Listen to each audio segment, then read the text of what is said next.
Hey, what's going on, guys? Welcome back to the channel. Today in the Antique Talk, we're going to discuss my favorite part of the business, which is auctions. Now, auctions are something I've been a ton to all over the state of Michigan.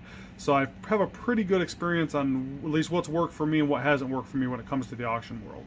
So I'm going to bring up a few things that I prefer in auctions, but there's also, there's obviously people that prefer different things. This is just my opinion on what I think you should be looking for in an auction as a reseller. So first up, we're going to talk about on-site auctions versus set location auctions.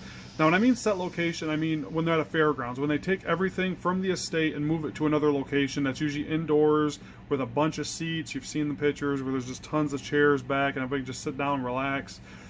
Those auctions I'm not a huge fan of. I go to them, but just because I love auctions. But if you really want to get the good stuff, I've always had better luck at on-site auctions. Now, on-site auctions are when you have to go to the house, there is no chairs, you're walking around all day, you're standing all day. It really weeds out people that really don't want to do that. So, I mean, you can get some amazing deals if you sit around and wait at the on-site auctions and do the due diligence of waiting the 4 or 5 hours of going through the whole practice. I mean, I have made some killings at on-site auctions.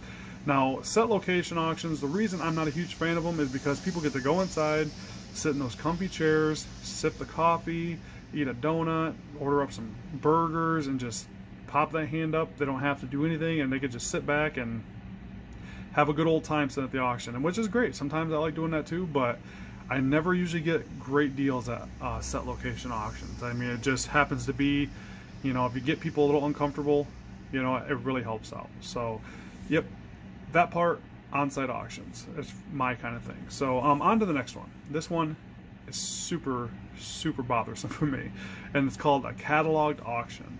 Now, there's cataloged auctions, and most are non-cataloged. I'm going to talk about the cataloged ones.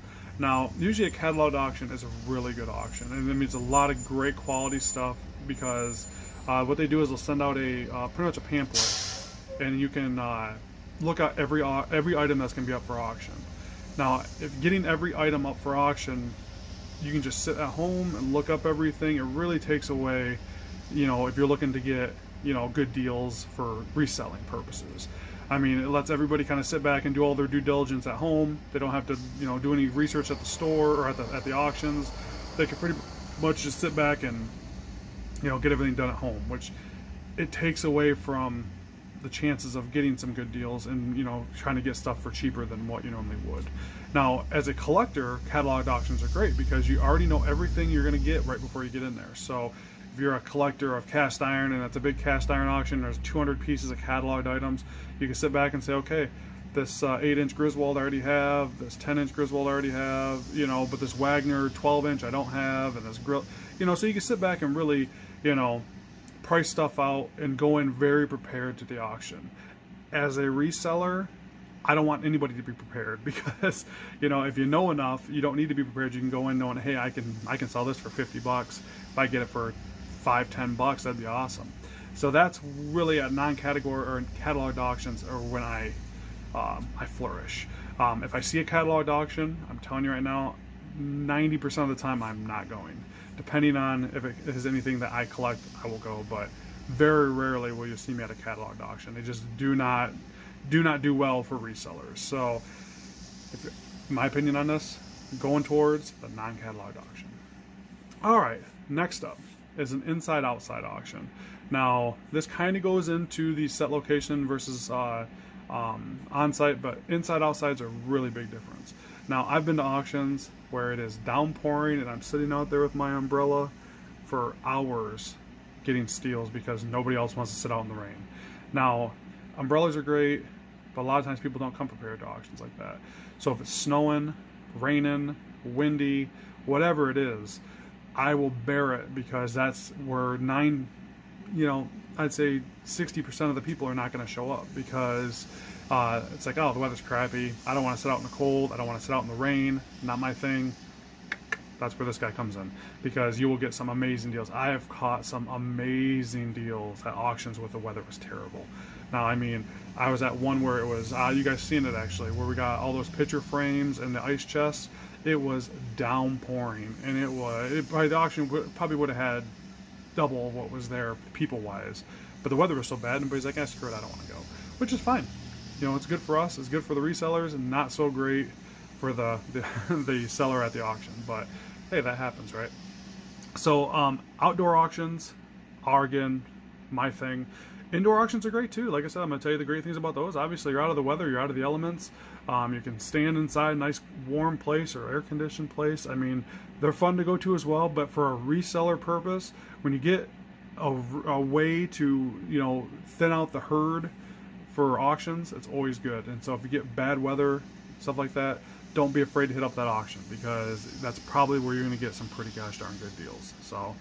And also too, on to the next one, we're going to go towards an established auction or auctioneer or an auction service versus a non-established auction service. Now, when I go to an auction, I really want it to be ran to a T, because if not, I'm sitting there wasting my day while these people really don't know what they're doing. And I've been to some auctions where it was terrible, and I mean terrible. I mean, a 2-hour auction was taking 4, 5, 6 hours because they were messing up, things weren't organized, they weren't taking slips right. I mean, it was really, really bad. So if you're really just starting to get into the auction business, really look at who is running the auction, how long they've been auctioneers for.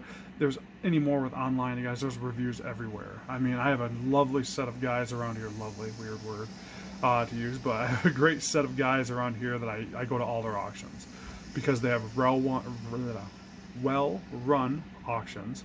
Plus, they have a great crew that works with them, and everything is just boom, boom, boom, boom, boom. You don't want to take a day that should be a 2-hour trip and it turns into a 6-hour trip because the auction ran long or the thing wasn't, you know, properly put together. It was just a mess. So really do your research on whose auctions you're going to. Now, because I've been to some where it's been really bad. So definitely something you want to look into.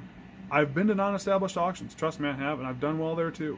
You know, and that's the positive of those, is they don't have the following. So when they don't have the following, they're not going to bring as much people in, which means you're going to have a better shot at getting some good stuff. But usually with the non-established auctioneers, they get the less of the, they don't get the best of the best auctions, which, you know, is okay sometimes too. So like I said, those are definitely two positives about those places, and there's also some negatives too. The only negative with an established auctioneer is they are going to bring a crowd.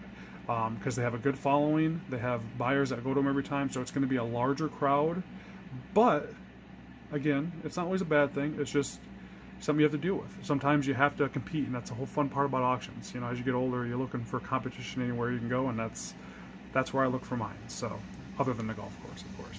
But and actually, last but not least, what I look for is who is auctioneering. Now, this kind of goes with the established and non-established, but really, there's certain auctioneers I will not go to, and I won't go to them because they are a little crooked. They start taking what we like to call ghost bids, where they take bids from people that are not bidding, just to jive up the price. There's also some auctioneers I can't understand, and so if I don't know what the amount is they're supposed to be bidding on, kind of makes it tough for me to bid. And also too, I go by what my vendors tell me sometimes, and I hear bad stories about certain auctioneers. I'm telling you, word of mouth will kill you sometimes. So if I hear bad stories about certain auctioneers, you know, it really has to be a good auction for me to go to it. I mean, there's some times where, you know, you want to support everybody as much as possible, but you also don't want to get bamboozled, especially in this business. You want to always make sure you're on the up and up. So just do your research on the auctioneers. Like I said, I have a good following of auctions and auctioneers and auction services that I go to because they have a really good reputation. They're ran really well, they're really smooth, and they do a great job. But I've also been to some auctioneers that, like I said, they're questionable, and they do things and you just sit back and watch like, wow, that's not right. So it all goes back to the established and non-established. Make sure you do your research, because auctions are an amazing part of this business. And so in conclusion of this whole thing, if you're going to an auction and you want to see me there, go to an on-site auction that's not cataloged, that's outside, with an established auctioneer that knows his business. And I'll probably be there in Michigan. I mean, I try to travel as much as I can with the shop. It's always tougher, but man, auctions are a great way to get product for your store. I mean, I've come home with truckloads, van loads. It's awesome. I could talk about it all day because I am a rambler about auctions. My wife would tell me that, at least. So like I said, when you go to auctions, those are the things I look for. But hopefully I gave you guys some pros on what those other options are good too. So when you're out there looking for an auction, do what's good for you, but have some happy hunting out there. So thank you guys so much for watching. Like always, if you want to give this video a like, that'd be great. Help support the channel a little bit.